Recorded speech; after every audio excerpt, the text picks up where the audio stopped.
Morning, Ma'am. ma'am. Good Good morning to morning, all. ma'am.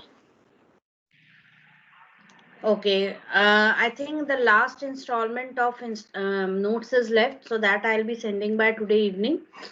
In the meantime, I'll also be uploading a PPT, that is the whole insight into programming. That PPT I'll be uploading and I'll be sharing the link with you all. So kindly complete all your copies, okay, before your first unit tests. And as per your first unit test, your syllabus is chapter 1 and 2. These two chapters, that is computer system overview and insight into program execution. These two chapters is your syllabus for your first unit test, right? So in that, the blueprint I will be sharing very soon, maybe today or tomorrow. I'll be sharing the blueprint with you, that is chapter wise distribution of marks. Okay, so and continue with your preparations also.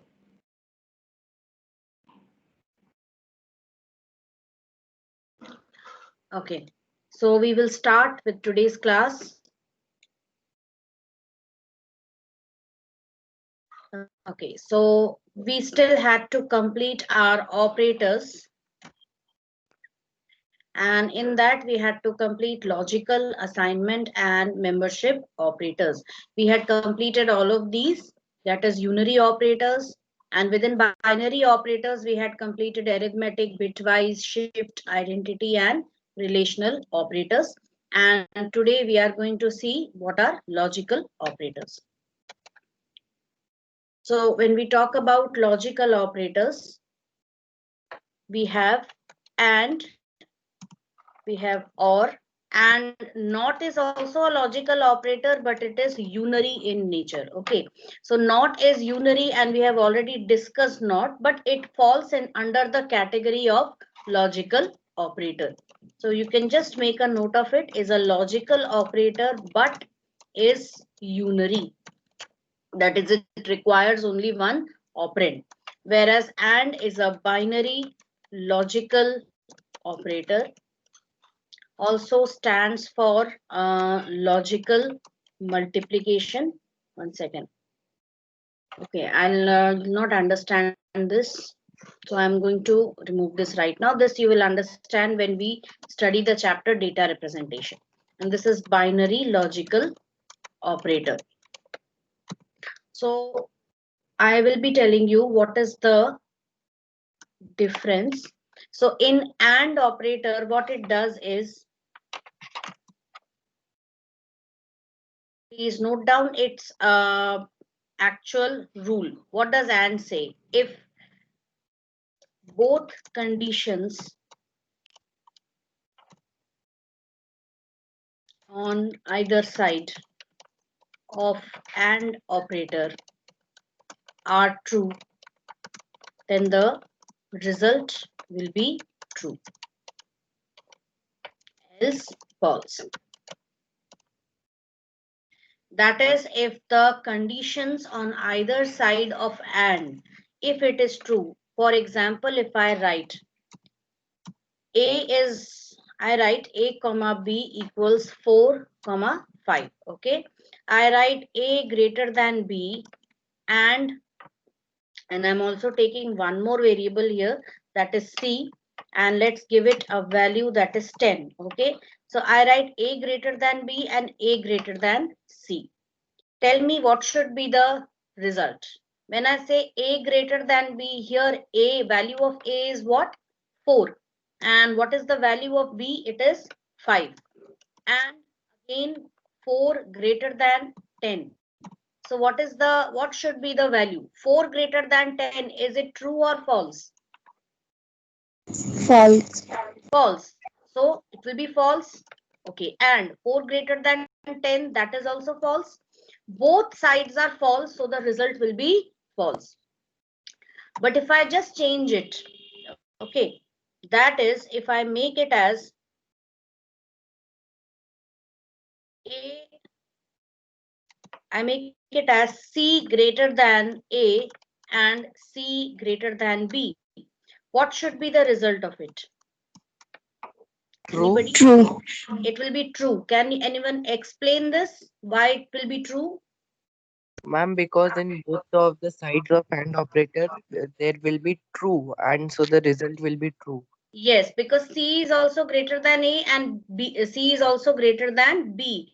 So it will be true, and hence the entire result will be true. What will happen if we have a condition like this?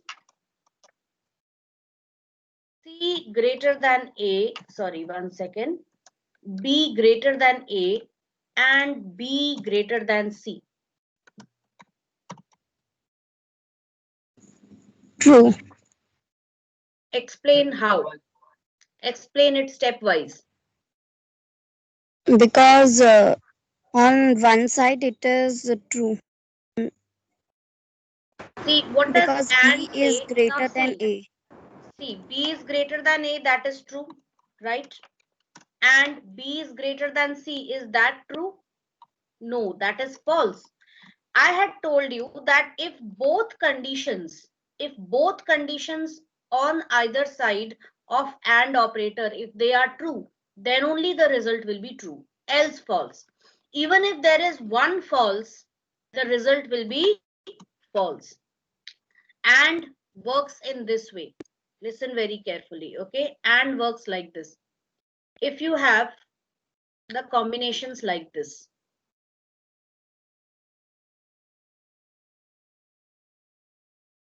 if there are only two values, true and false, so they can have at most four combinations.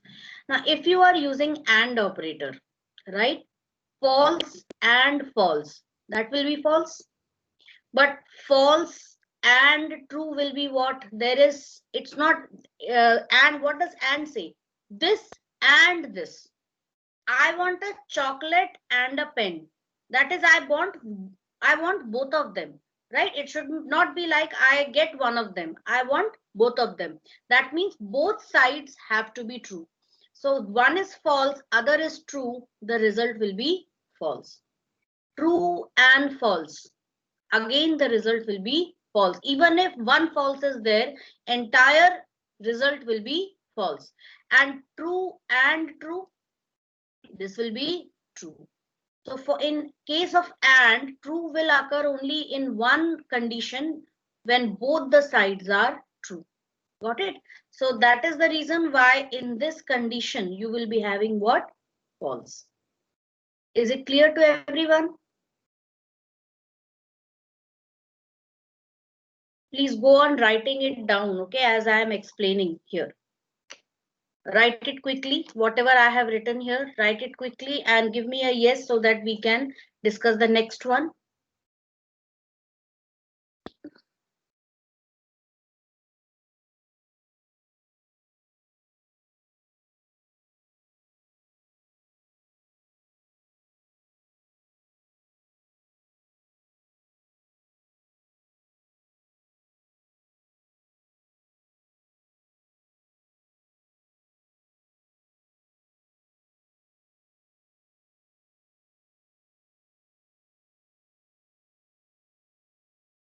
Have you all completed?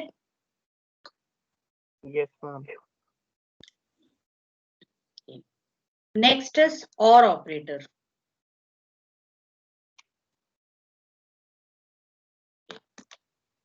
So what is OR operator?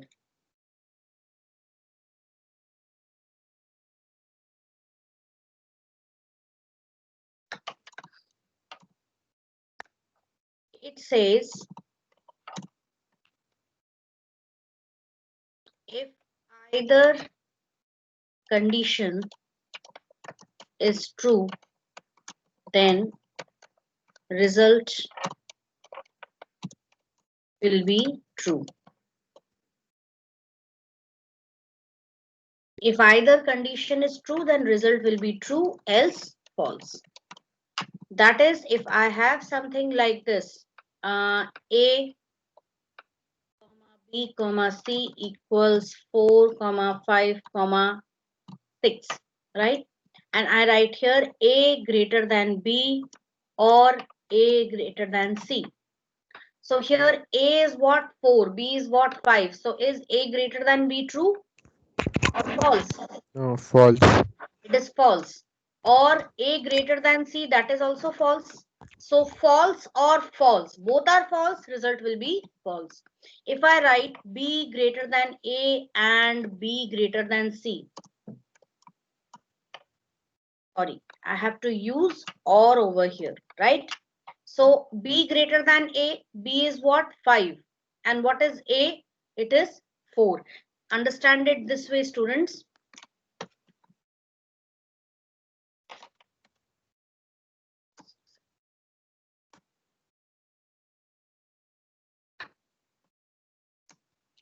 A is 4, right? B is 5 and C is 6. So over here, B greater than A, 5 is greater than 4, that is true. Or B greater than C, is that true? That is false. So we have true or false. One of the statements is true, so the result will be true. Tell me for this one, C greater than A or C greater than B. Ma'am, true. How? Explain it. How did you deduce Ma'am, that it will because be true? Hmm. Because the value of C is 6 and A is 4, so C is greater than A. Yes, It is okay, true. that will be true. And Okay. Hmm. also C is greater than B is also true. And as both the sides are true, the Hmm. answer will be true. Very good answer. So, because individual conditions they are evaluating to true, and even if one true is there, or will give you true, so both sides are true, so your result will be true. Please write this down. And you have a not operator also. What does the not operator do? If you write not, I write not A. Okay. A is what? It is a non-zero value. And non-zero values are considered to be what? True. Zero values are considered to be false. Please write this down also. So non-zero, because A is non-zero value, it is true. If I write it like this, not true. Not true will be what? It will be false. Okay. So not is what? It is a negation operator. It just inverts everything. If there is true, if there is not in front of true, it will change it to false. If it is not false, it will change it to true. Understood? So please write these three downs. That makes up our logical operators. Then we will be having our assignment operators.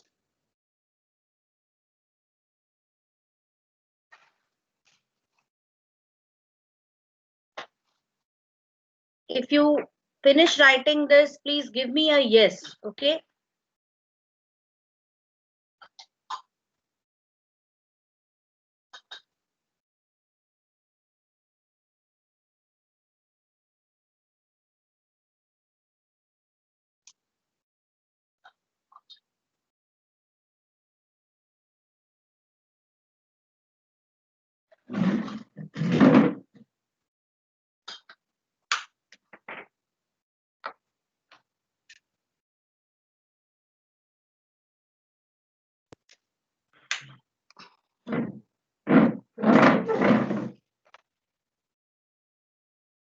Completed.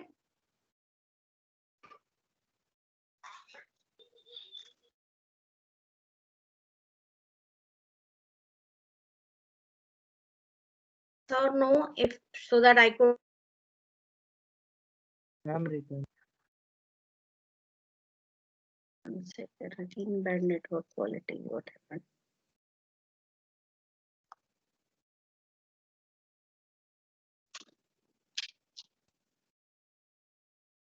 Okay. Getting a bad network quality. Let me open the door.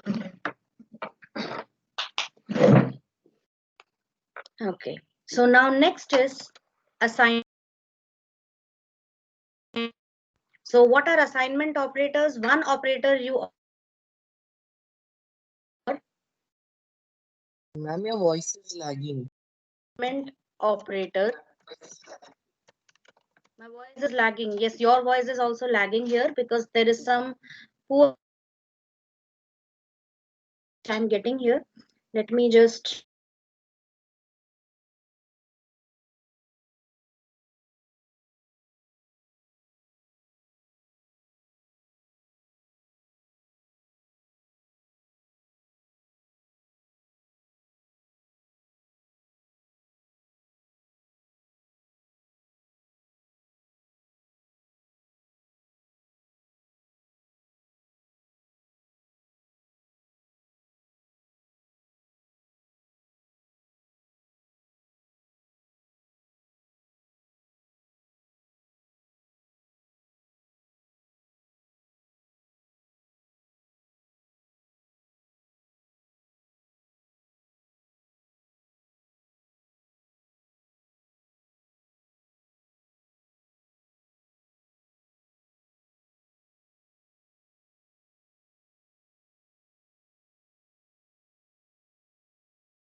yes, students, can you hear me now? Am I audible? Yes, ma'am. Yes, ma'am. Yes, I got disconnected because there was some problem in the network. So I changed my network and I'm back again. Please let me know if there is any problem, okay? So assignment operator we had already studied. One was this equal to sign, and I already explained that what equal to does. If I write something like a equals 50, it will assign the value of 50 to a. How? In the memory, it would appear to be something like this. If you have 50 written somewhere, a would be pointing to 50, right? So this is how it is going to be.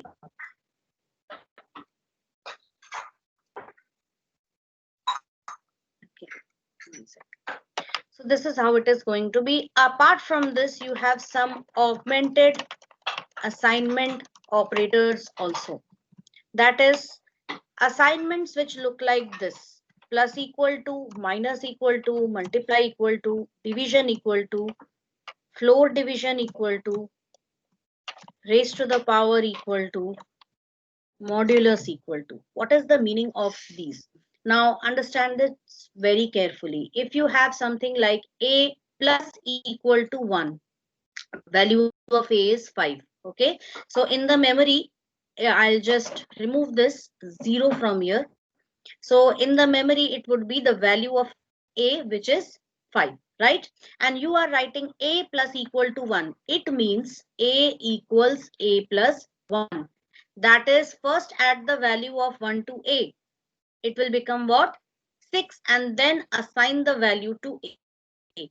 Now, this is not what happens in case of Python. It happens in traditional programming languages. In Python, actually, in the memory, you have values like this: 5, 6, 7, and so on. And before that, you have 4, you have 3, and so on. So earlier, A was pointing to 5. Now, when you added 1, now this bond will be broken. And now A would be pointing to 6. Got it? This is what happens in Python.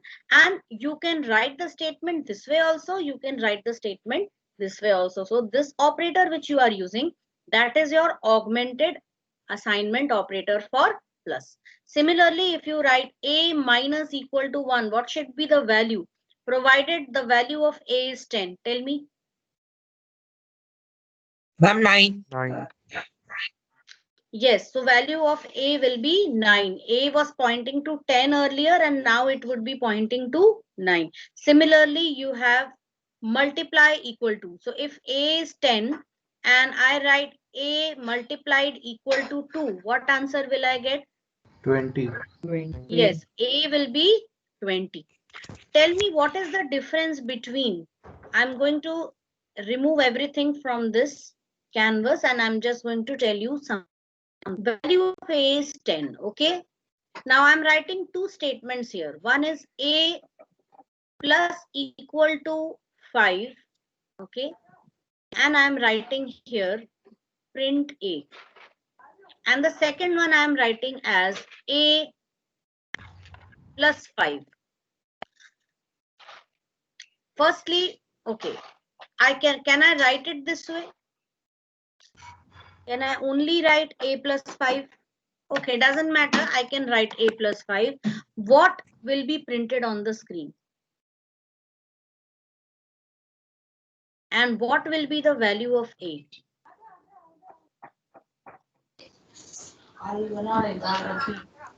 In the beginning, the value of A is what? 5.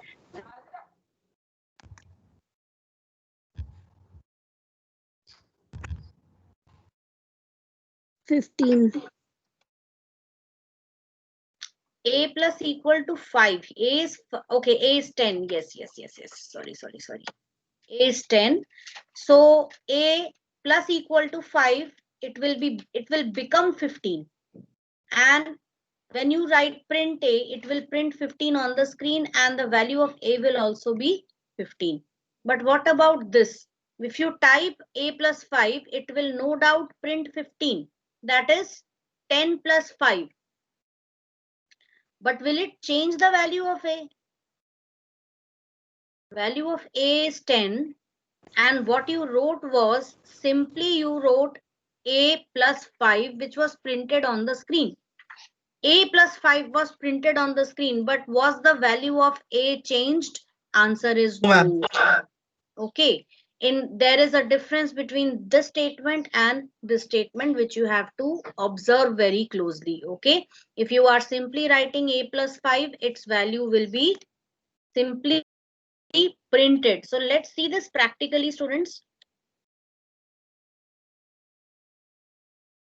So I'm opening the Python idle.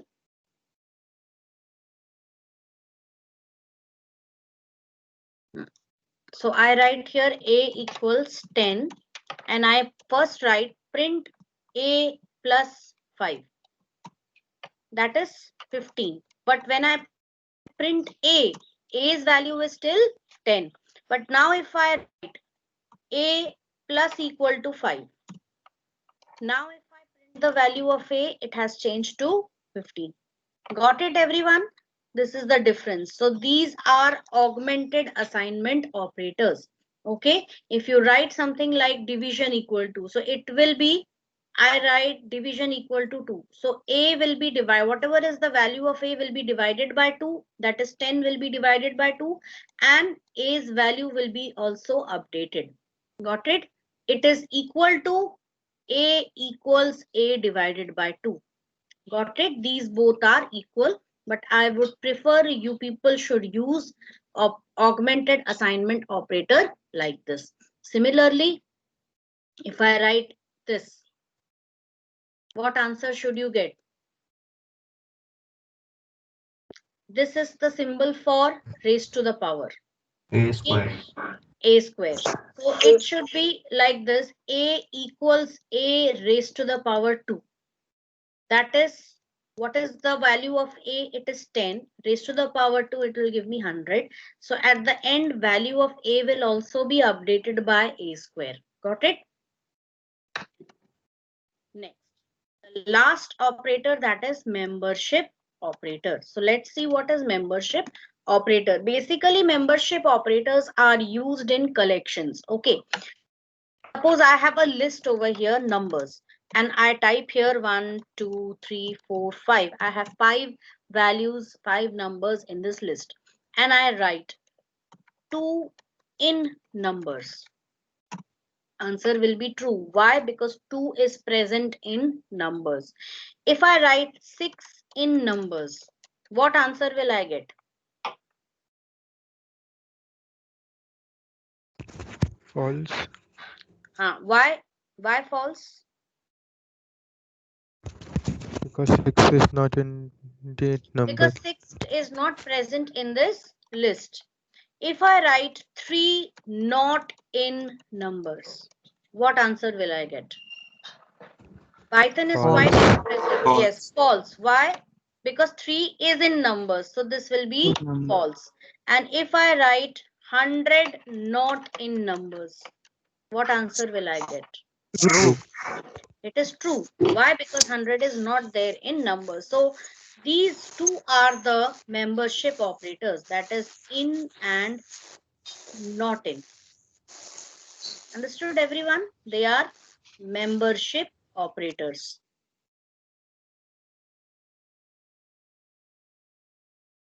So with this, we complete our operators. Understood? Next is punctuators. That one thing is also left. So we will see what are punctuators. That was the last topic, that is for tokens.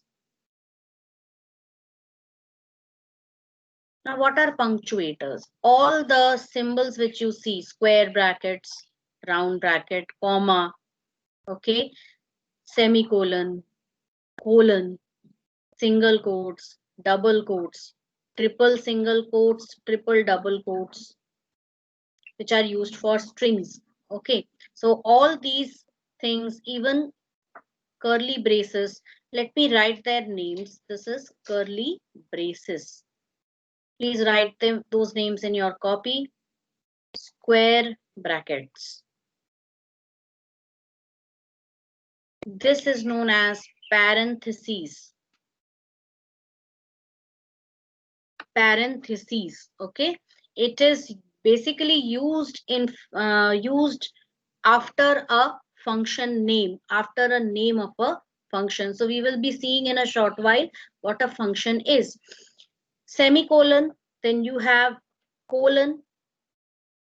This is colon, right?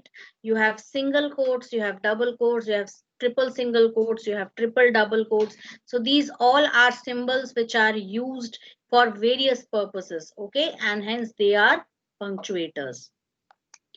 Now let's come to some programming, students, okay? We'll be starting with actual programming now onwards. We'll be seeing bare bones of a Python program. So firstly, we are going to type a program and we will be seeing what are its bare bones, right?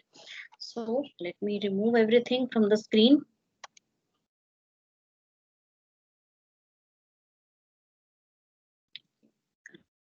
Write a question.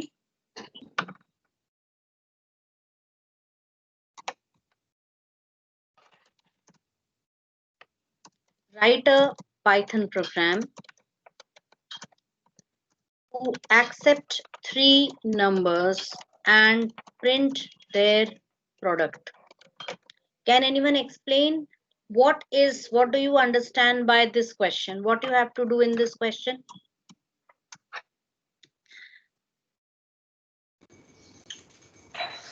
And we have to print a Python program which can accept the One three at a time. numbers and can multiply three of them and give the product. Yes, very good. So you have to accept 3 numbers and print their product. So watch very carefully, right? So I'm going to the Python shell. Very first step, what do you do when you have to create a program in the script mode? We will be creating the programs in the script mode. Firstly, yes, come on, tell me quickly, give me the steps. New. We'll go to file, we'll go to new file. Okay, next. Save the. First we'll go to file, we'll save it, okay, and we'll save it in some location, not in this parent location, okay? Please look over here very closely. 1 second. Just a sec.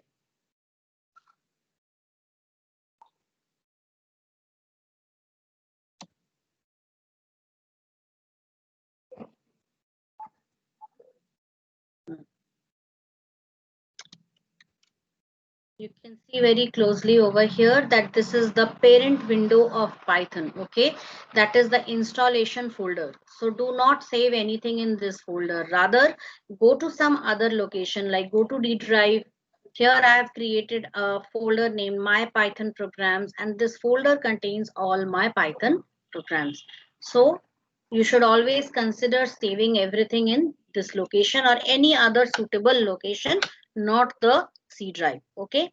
So now our question is product 3nos dot py. Look at the name of the file very carefully. I have named the file according to the work which it is doing. So just by reading the name of the file, it would be clear what is the program actually doing. So after doing this, you have to click on save. Okay, so you save it. Now what we'll be doing is, can anyone tell me what do we need to do? We need 3 numbers to be read from the user. So we will be taking first number as a, int input, enter the first number. Next b, you can simply copy, but I'm not copying it right now because I want you to watch and learn. Enter the second number.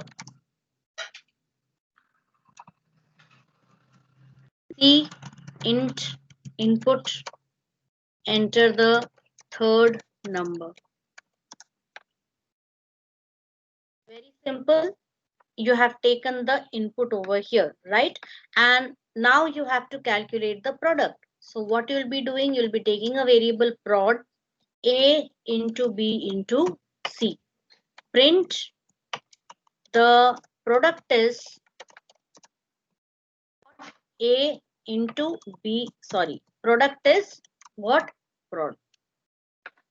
Is this clear to everybody? Let us run the program by pressing F5 key on the keyboard. Enter the first number. All the 3 numbers I have entered. The product is 120. You want to run the program again, you have to keep the program open and press F5 once again. And now you can give any other value. So this way your program will give the result for any 3 values which you have entered. Got it? Write this program quickly, students. Write the question.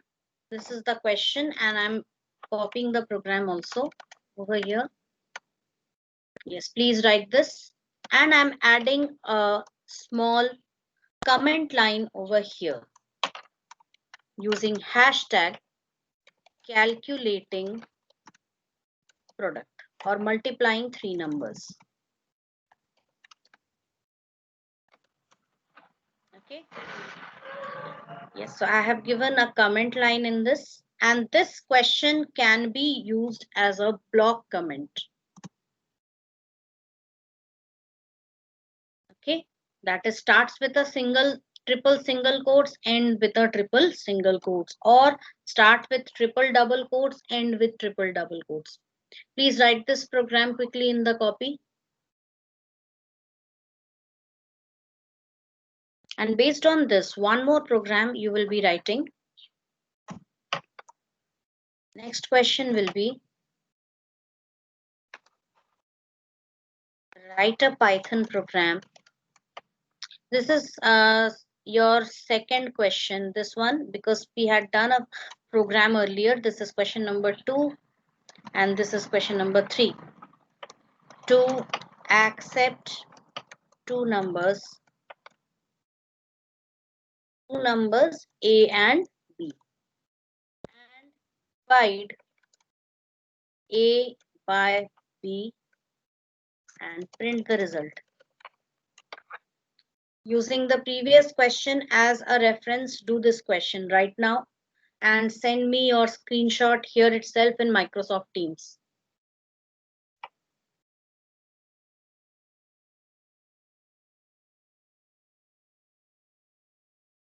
Or you can keep it in the copy. When I type the correct answer, you can tally it with that. Ma'am, now I'm watching the class from mobile, so I can do it in the Doesn't app. matter. You write the program in the copy. You might be having a copy. You write it in the copy, and when I type the correct answer, you can just tally it from there. Okay.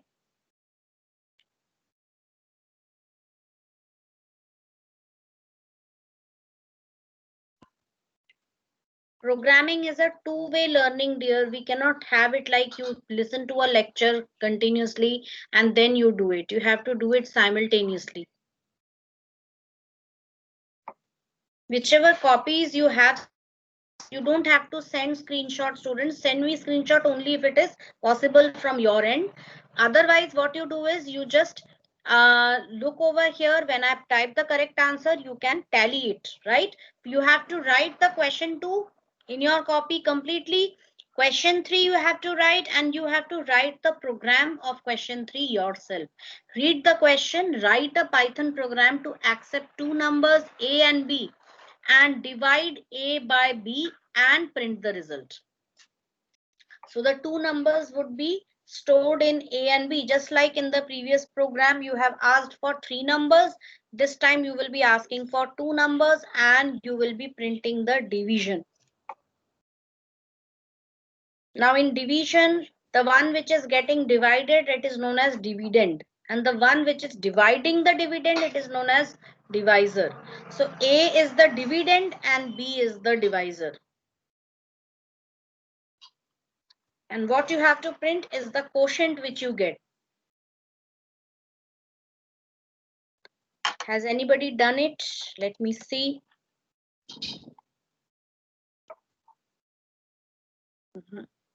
No response here.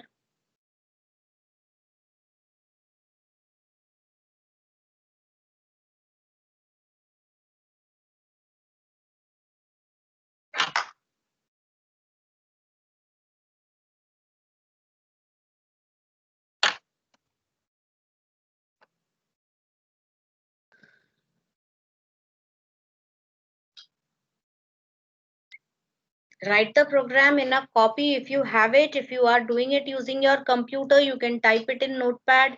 Send me the code through chat. Ma'am, There are what we have multiple here, options. we have tried Yes. side or div. Yes. Ma'am, we have tried divide or div. It is up to you. What is prod, my dear? Prod over here, this is a user defined identifier. If you remember, identifiers can be created by users. It's up to you what name you want to give to it, but it should follow all the rules of forming identifiers. That is, it should not start with a digit. It should not contain any white space or special symbol other than underscore. Digits can be included, but they cannot be in the beginning. Okay, it can contain any combination of letters and digits. So you have to follow the rules of forming identifiers, right? Identifier Sent आपको खुद बनाना है बेटा, ये आपको कोई बता के नहीं देगा. Identifiers आपके ऊपर है. You can take it as div also, you can take it as divide also, you can take it as quotient also, anything, but try to keep the name of your identifier similar to the value which it is going to store. Like instead of product over here, I could have used anything like D.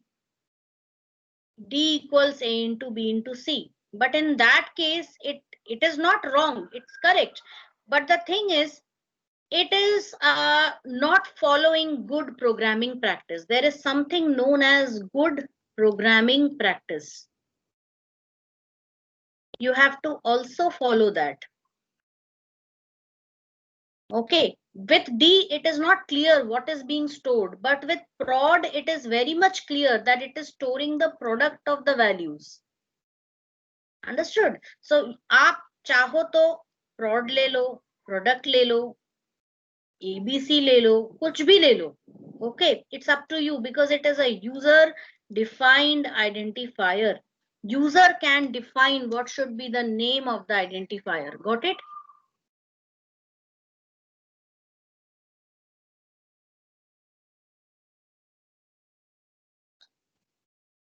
The identifier name which you have chosen, that could be anything, but it should follow all the rules of forming identifiers. So always keep the rules in mind. Don't forget the rules of forming identifiers. There are some common mistakes which students do. Okay, they start the identifier with a digit, which is not allowed. Okay, they they include a space in between. That is not allowed. Okay, they use a dash, that is hyphen in between, which is not allowed. So these things you have to keep in mind. Everybody completed question number 3? Yes, ma'am. Send a screenshot also. Okay, let me check.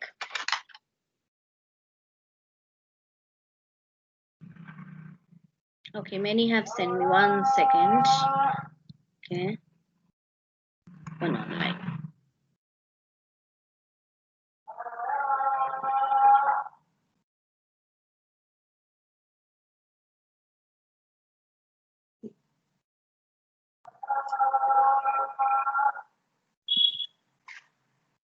Okay, doing it in mobile only. Very good. So eval, very good. You have used the eval function. See, one more thing, students. You can use the eval function also, right? What does eval function do? It automatically evaluates the value which is being entered. If the user enters 45.5, so it will automatically evaluate the value to be of type float and assign it to A.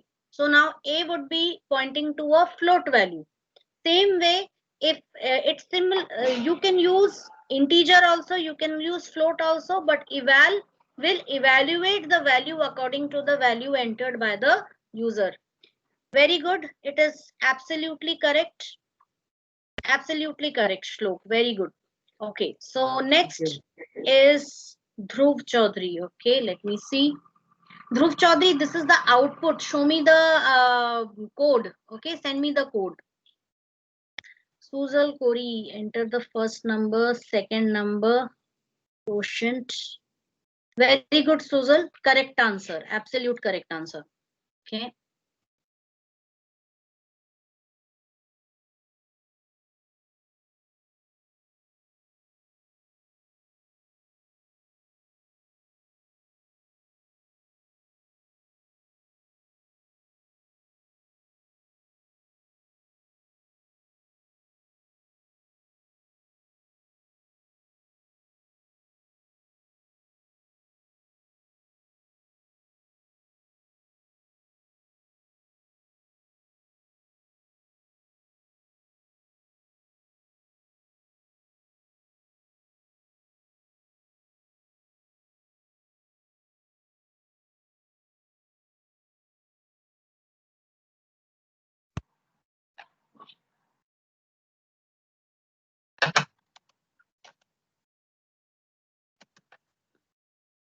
Yes. So let me check. Input, result. Yes, very good. Correct answer, Ishan. Next is, okay, Yash Bhadoria. Okay. Input, input. One thing, you did not close the bracket after Ma'am, I forgot. Afterward, I that. Okay, have fine. seen that. This is good. Actually, others will also be able to learn what is actually happening here. Yes, correct answer, Dhruv. Very good. Next is, okay, fine. So these many people have sent me the answers. Others, please do send me. If you can send me later on also. Private chat, I will check it from here. Okay. Okay, fine. Okay. So next, those who are not unable to send it over here, you can send it in the WhatsApp group, which I will be checking after the class. Okay, after 11 a.m. Fine. So that's all. And we are sorry, that's not all. That's all in this topic right now. So one more program we would be doing now. So I'm very happy to see that all of you are responding very well to this.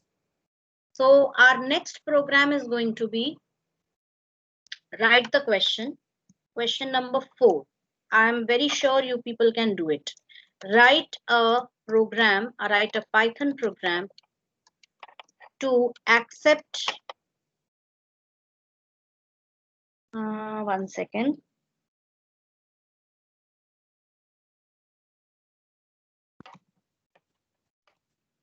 Not this one sec. Accept marks of a student in 3 subjects and print the percentage. Okay. Now there are certain things which you need to know. Firstly, accept marks in 3 subjects. So 3 subjects, you can take up any 3 subjects. You can take up some common names. Okay. English, Hindi, Maths, Physics, Chemistry, Bio. That's up to you. Form identifiers according to your choice, right? And per subject marks, it as 100 for the time being, right? And what you are going to do is, first you have to calculate the grand total. Then you have to calculate the percentage. Now here, I hope everybody knows how to calculate grand total. Grand total is not something difficult. Subject 1 plus subject 2 plus subject 3. Very simple. How do you calculate percentage? Grand total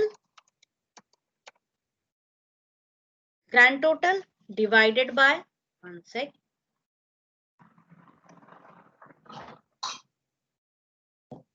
If per subject marks are 100, so 3 subjects would be 100 into 3, that is 300. So divided by 300 multiplied by, I will be using the simple multiplication because Python expression you will be writing, into 100. I can remove the zeros. Alternatively, it could also be grand total divided by 3. So you can use either of the two formulas, either this one or this one. It's up to you, right? This formula would be helpful in the case when per subject marks is not 100. If it is suppose 80 or 150, okay, depending upon that. So there, this method would be okay. But if per subject marks are 100, then this one is also okay. Do it right now and send me screenshots like you have done. All of you.